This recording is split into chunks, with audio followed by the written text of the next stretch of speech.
that he will be a successful president for all Americans. This is not the outcome we wanted or we worked so hard for, and I'm sorry that we did not win this election for the values we share and the vision we hold for our country.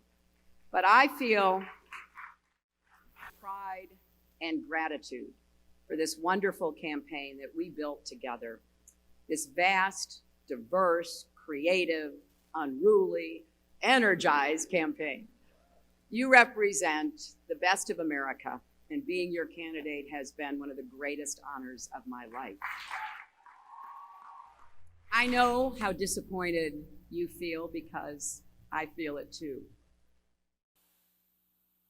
It is my profound honor to address the United Nations General Assembly, 75 years after the end of World War II and the founding of the United Nations.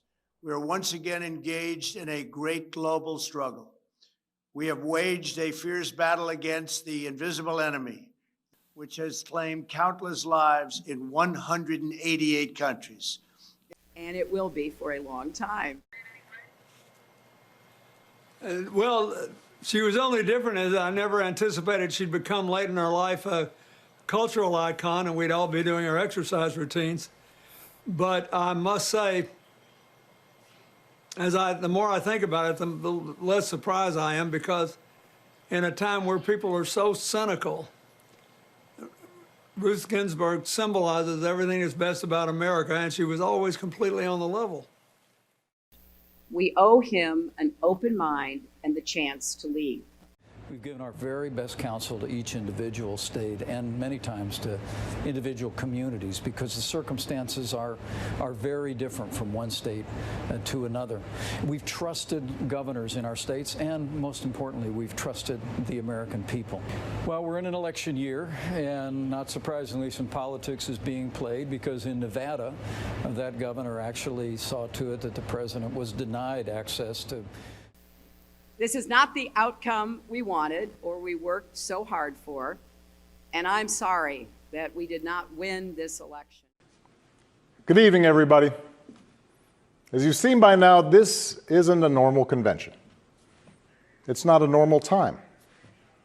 So tonight, I want to talk as plainly as I can about the stakes in this election. Because what we do these next 76 days will echo through generations to come.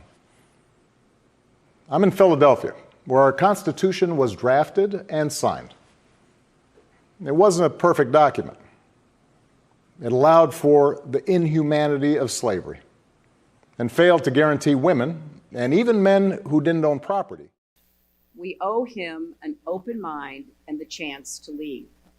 Our constitutional democracy enshrines. You know, as a nation, we faced one of the most difficult moments in our history, in my view. Emboldened white supremacy, unseen since the 60s, and a reckoning on race that's long overdue. And undeniable acceleration of the punishing reality of climate change on our planet and our people, on the lives and livelihoods, which I'd like to talk about now. Jill and I continue, as I suspect all of you do, is pray for everyone in California, Oregon, and Washington, and across the West as these devastating wildfires rage on.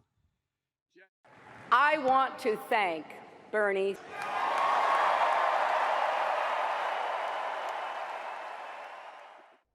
How can the president prioritize law and order, as he does when discussing civil unrest in American cities, and then turn around and refuse to accept the rule of law with regard to the election outcome?